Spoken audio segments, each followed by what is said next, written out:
संवाद सिर्फ बातचीत नहीं, बल्कि दो लोगों के बीच का संतुलन है। इसमें एक वक्ता तो दूसरा श्रोता होता है, लेकिन अगर दोनों में एक भी नदारद रहे तो संवाद अधूरा रहता है।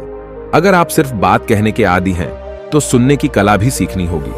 लेकिन दोस्तों, कहानी शुरू करने से पहले आप इस चैनल पर पहली बार आए हैं तो कृपया इस चैनल को सब्सक्राइब कर वीडियो को लाइक करें। कुछ लोग बहुत ज्यादा बात करते हैं और उन्हें इस बात से बिल्कुल फर्क नहीं पड़ता है कि सामने वाला उनकी बातों में दिलचस्पी ले रहा है या नहीं। लेकिन क्या आप जानते हैं कि ज्यादा बोलने के बजाय ज्यादा सुनना फायदेमंद होता है।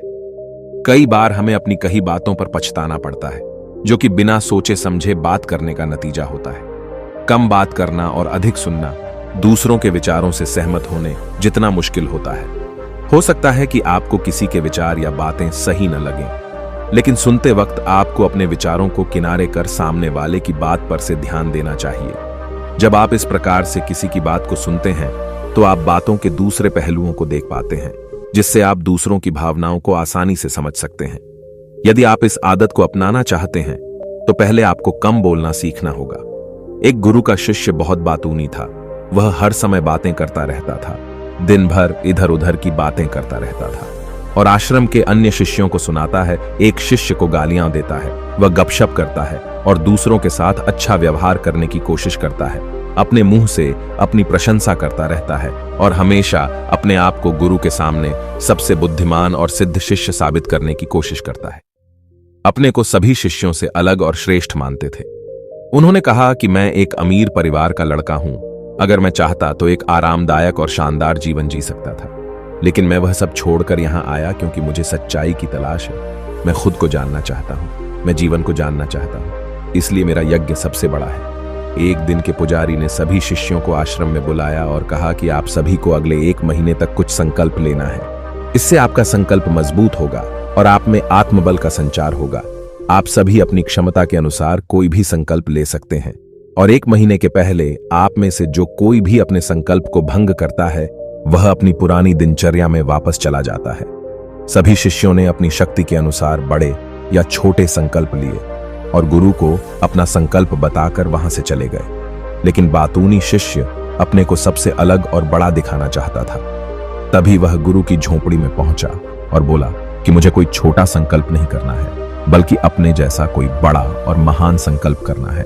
कृपया बताएं कि मैं कौन सा संकल्प लूं। उस बातूनी शिष्य की बात सुनकर गुरु मुस्कुरा दिए और कहा, क्या तुम मेरे द्वारा दिए गए संकल्प को पूरा कर पाओगे? क्या तुम्हारे लिए उसे पूरा करना संभव होगा? नहीं, यह तुम्हारे लिए संभव नहीं है। तुम इसे पूरा नहीं कर सकते तो अपना संकल्प खुद खोजो। शिष्य ने कहा, नहीं गुरु, मैं पूरा करूंगा।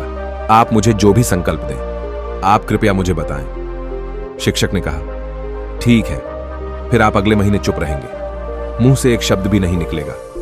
वह आपका संकल्प है। शिष्य ने कहा, गुरु जी, क्या यह संकल्प है? यह बहुत आसान है, केवल 1 महीने के लिए चुप रहना है। मुझे एक बड़ा संकल्प दें जो मेरे श्रेय के योग्य है, जिसे पूरा करने में मुझे परेशानी हो रही है। गुरु ने कहा, पहले आप इस संकल्प को पूरा करें। शिष्य ने गुरु की आज्ञा का पालन किया। वह उसी समय चुप हो गया और मुड़ा और झोंपड़ी से बाहर चला गया। उसे चुप रहना बहुत आसान लगा। उसने किसी तरह चुपचाप एक दिन बिताया, लेकिन दूसरे दिन से उसके मन में न बोलने का बोझ बढ़ने लगा। तीसरे दिन उन्हें भारीपन महसूस होने लगा और चौथे दिन एक अजीब सी बेचैनी होने लगी, क्योंकि आश्रम के सभी शिष्य आपस में बात कर रहे थे। वह भी उनके सामने अपना पक्ष रखना चाहता था और उनकी बात बंद करना चाहता था, लेकिन उसका निश्चय उसके रास्ते में आ खड़ा हुआ। इसलिए वह सारा दिन केवल मुंह और आंखें ही बनाता रहा। ऐसे ही कुछ दिन और बीत गए और शिष्य बीमार पड़ गया। उसका सिर फटने वाला था, खाने पीने का भी मन नहीं करता था। वह बस बोलना चाहता था। वाह मास्टर जी के पास गया और उनके सामने बैठ गया और उन्हें लिखकर कहा, मास्टर जी, मुझे बोलना है। बिना कहे मुझे सांस नहीं आ रही है, मेरा दम घुट रहा है, मैं अंदर से पागल हो रहा हूं। मैं क्या कर सकता हूं? क्या मुझे अपने संकल्प तोड़ देने चाहिए? मास्टर जी यह पढ़कर मुस्कुराए और कहा कि संकल्प तो टूटने के लिए होते हैं, लेकिन जो व्रत को पूरा करता है वही अपने भीतर की शक्ति को बढ़ा सकता है, और जो अपनी आंतरिक शक्ति को बढ़ा लेता है वही जीवन के पथ पर आगे बढ़ता है। बुद्धि और जागृति संकल्प लेना आपके हाथ में था और उसे तोड़ना आपके ऊपर है। आपके अनेक सहशिष्य संकल्प तोड़कर अपनी दिनचर्या में लौट आए हैं। अगर आप ऐसा नहीं कर पा रहे हैं तो आप अपने संकल्प को तोड़ भी सकते हैं और अपनी पुरानी दिनचर्या में वापस जा सकते हैं। लेकिन याद रहे, अगर आज आप इस छोटे से संकल्प को संभाल नहीं पा रहे हैं तो बाकी जिंदगी कैसे संभालते हो? मुझे शक है बाकी फैसला पूरी तरह तुम्हारे हाथ में है। वैसे भी फैसला पूरी तरह तुम्हारे हाथ में वो बिना कुछ कहे वापस चले जाते थे और खुद को अपनी झोपड़ी में बंद कर लेते थे। झोपड़ी से बाहर आ जाते थे केवल अपने आवश्यक कार्यों के लिए। बाकी समय वह कुटिया के अंदर ही बैठा रहता था। 15 दिन बीत चुके थे और आश्रम के सभी छात्रों का संकल्प लगभग टूट चुका था। लेकिन उस बातूनी शिष्य का संकल्प अभी भी चल ही रहा था कि प्रतिज्ञा लेने के बाद से वह एक शब्द भी नहीं बोला। पूरा आश्रम हैरान था कि इतना बोलने वाला आदमी चुप कैसे हो गया। 15 दिन बाद वह अपने मालिक के पास गया और लिखित में कहा कि हे मालिक, मैं बाहर से चुप हूं, लेकिन मेरे अंदर कई आवाजें हैं। बहुत रोना और शिकायत है। मैं अंदर ही अंदर बात करता रहता हूं। मेरा मन तरह तरह के सवाल करता रहता है। बाहर से जितना शांत हूं, भीतर उतना ही कोलाहल है। मुझे संदेह है कि मेरा संकल्प अभी भी कायम है या नहीं। टाकियों की आपको बोलने की आदत है। आप बाहर से भले ही खामोश हों, लेकिन अंदर ही अंदर कहते रहते हैं कि आपको इन बातों और आवाजों से दूर जाना होगा। शिष्य गुरु को प्रणाम करके चला जाता है और भोर होते ही वह अपनी कुटिया छोड़कर जंगल में चला जाता है। कई दिन बीत जाते हैं और संकल्प का समय भी पूरा हो जाता है, पर वह शिष्य वापस नहीं आता। आश्रम में सभी को डर था कि जंगली जानवरों ने उसे खा लिया है। इस दौरान लोगों ने उसे खोजने का काफी प्रयास किया, लेकिन वह कहीं नहीं मिला। गुरु के सभी शिष्यों ने स्वीकार किया था कि जंगली जानवरों ने उन्हें अपना शिकार बनाया है, लेकिन मास्टर जी को ऐसा नहीं लगा। एक दिन आश्रम का एक शिष्य गुरु के पास आया और बोला, गुरुजी, बातूनी शिष्य को क्या हुआ? जानवरों ने मार डाला होगा। मालिक ने कहा, हो सकता है जानवरों ने उसका शिकार किया हो, लेकिन उसके न लौटने का कोई और कारण हो सकता है। हो सकता है कि वह जिस चीज के लिए वहां गया था वह मिल गया हो। शिष्य ने पूछा कि क्या ज्यादा बोलना हानिकारक है? गुरु ने कहा, यह भी मानव जीवन के कई दुखों में से एक है कि वो कभी चुप नहीं रह सकता। वो हमेशा कुछ ना कुछ कहता रहता है। हमारा आधे से ज्यादा दुख हमारे अकेले बोलने से होता है। ज्यादातर परिवारों के झगड़े की वजह हमारी बेवजह की बातें होती हैं। हम में से कोई भी चुप नहीं रहना चाहता। हम सिर्फ सामने वालों से कहना चाहते हैं जो कुछ भी हमारे मन में है। हम उसे समझाना चाहते हैं कि आप गलत हैं और मैं सही। कहां तक उचित है, क्योंकि दूसरा भी वही कर रहा है और इस तरह सब एक दूसरे का सड़ागला सामान ले रहे हैं, तो समय के साथ साथ उन्हीं बातों की परतें गिनते रहते हैं और एक दूसरे को सुनाते रहते हैं। इस तरह सुनने सुनाने का यह काम जीवन भर चलता रहता है।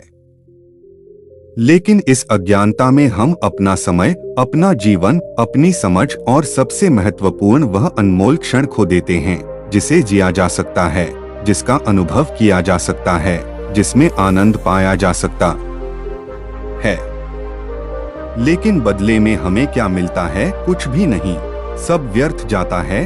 हम इस पागलपन में क्या खो चुके हैं? केवल कुछ लोगों को पता चलता है, बाकी लोगों को उनके आने का पता नहीं है, जैसे उन्हें उनके जाने का पता नहीं है। शिष्य ने कहा, फिर क्या इसका समाधान है?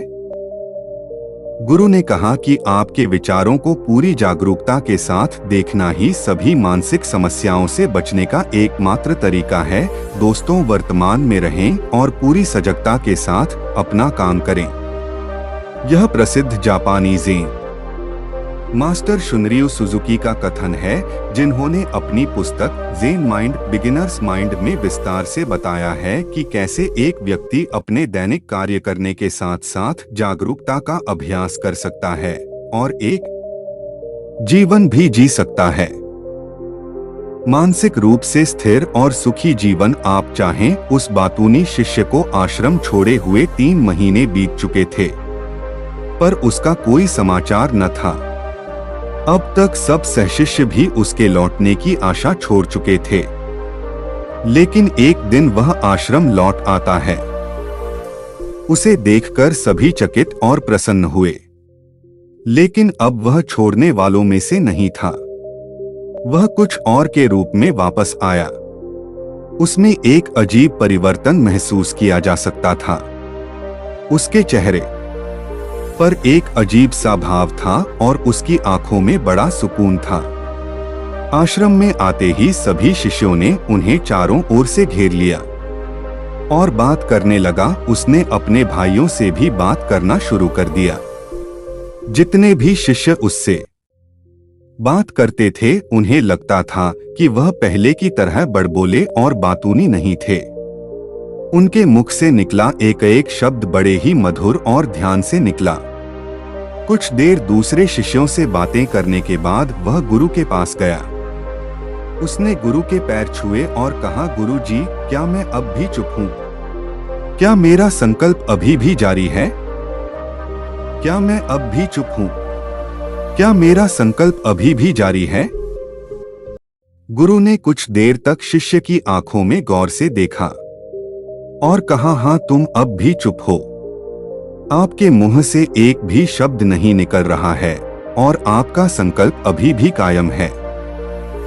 ये रोक इसलिए मैं और गहरे जंगल में चला गया हो मैं पे कि मुझे वहां शांति मिलेगी और मेरे मन में चहकना कम हो जाएगा। लेकिन मैं जितना एकांत में गया मेरे अंदर की आवाज तेज होती गई। मुझे अपने अंदर की पुरानी आवाजें सुनाई देने लगीं। तब मुझे एहसास हुआ कि मैं कितना गलत था जब मैं बुरा कहता था अपने परिवार के सदस्यों, दोस्तों और सहशिष्यों को बातें। इसलिए उस समय मैंने सोचा कि मैं सही था जब मैं गुरु भाइयों की चुगली करता था और उनका मजाक उड़ाता था। तब भी मुझे लगता था कि मैं उनसे बेहतर हूँ और मैं सही कर रहा है। लेकिन उस दिन मुझे पहली बार लगा कि मैं कितना गलत हूँ। बहुत देर तक ये आवाजें, ये शिकायतें मेरे अंदर चलती रहीं। लेकिन धीरे धीरे मेरे अंदर से ये सारी आवाज चली गई। अब मैं अंदर से भी खामोश हूँ। उस घने जंगल में बाहर से बोलने वाला कोई नहीं था और भीतर कोई आवाज नहीं बची थी। उस दिन पहली बार मुझे मौन का सही अर्थ समझ में आया। कितनी शांति थी मेरे आसपास। हालांकि अभी भी कुछ आवाजें थीं जो पहले आती थीं, लेकिन मैं उन्हें नहीं सुन सकता था। लेकिन अब मैं उन सभी आवाजों को स्पष्ट रूप से सुन सकता था, जो हवा की आवाज, पक्षियों के चहकने की आवाज, बहते पानी की आवाज, भौरों की गुनगुनाहट की आवाज मैंने पहली बार पूरे होश में सुनी। मैंने अपने आसपास इतनी शांति कभी महसूस नहीं की। आप पहली बार हैं जब मैंने शांति भंग करने के लिए अपने मुंह से एक शब्द निकाला है। मैं चिल्लाया, हे भगवान, यह किस प्रकार की शांति है? सब कुछ इतना शांत क्यों है? क्या हुआ? लेकिन मेरे चिल्लाने पर भी कि शांति भंग नहीं हुई। सब कुछ वैसा ही है जैसा बाहर पहले भी सन्नाटा था और अंदर भी। हे मालिक, मैंने अपने गुरु भाइयों से बात की, मैंने आपसे बात की। मैं बोल रहा हूँ, मैं चल रहा हूँ, मैं सब कुछ देख रहा हूँ, लेकिन मैं अंदर से बिल्कुल अकेला हूँ। मैं चुप हूँ, भीड़ में भी हूँ, मैं अकेला हूँ और अंदर से अकेला हूँ। मैं तब भी अकेला हूँ जब मैं अपने आप में शोर मचाना चाहता हूँ। अब सब कुछ दिखाई देता है, सब कुछ सुना जाता है। गुरु ने कहा, जब तक बाहर बातें करते रहेंगे भीतर अशांति होगी। जिस दिन हम अपने भीतर की ओर मुड़ेंगे तो हमारे मुंह से जो भी निकलेगा हम शांत रहेंगे। दुनिया में जितनी भी बुराइयां हैं वे ज्यादातर हमारे बोलने से ही पैदा होती हैं, क्योंकि हम चुप नहीं रहना चाहते। हम जरूरत से ज्यादा बात करते हैं। हम दूसरे व्यक्ति की बात नहीं सुनना चाहते हैं, बल्कि चाहते हैं कि वह बात करना बंद कर दे। हम उसे बताना चाहते हैं कि मैं कौन हूं। हम उसे अपनी सारी क्षमताएं दिखाना चाहते हैं। बस यही हमारे जीवन का उद्देश्य रह जाता है। कभी एक दूसरे को सुनना नहीं चाहते, समझना नहीं चाहते। उन्होंने कभी चुप रहना नहीं सीखा, क्योंकि खामोश रहने से ही वो खुद को छोटा महसूस करते हैं। दुनिया के सारे युद्धों की वजह हमारी ही बोलती है, इसलिए हमें उतना ही बोलना चाहिए जितना जरूरी हो, क्योंकि बेकार की बातें करने से ऊर्जा बर्बाद होती है और बोलने से हम कभी अंदर की ओर नहीं मुड़ते क्योंकि वो हमें बाहर की ओर खींचती रहती है। और क्या क्या इस दुनिया के अलावा कोई बाहर है, लेकिन अगर हम अपने भीतर की दुनिया की ओर मुड़ना चाहते हैं तो इस मोह को बंद रखना चाहिए। इसलिए जो सभी प्रबुद्ध हो गए हैं एकांत की ओर भागा, ताकि उन्हें ज्यादा न बोलना पड़े न ज्यादा सुनना पड़े। वे अकेले रहें और शांत रहें ताकि वे आसानी से भीतर की यात्रा कर सकें। लेकिन कोई चाहे तो इस दुनिया में रहकर भी एकांत में रह सकता है, शांत रह सकते हैं, लेकिन इसके लिए उन्होंने अपनी ऊर्जा बचाई होगी जिसे वे व्यर्थ की बातों में बर्बाद कर रहे थे।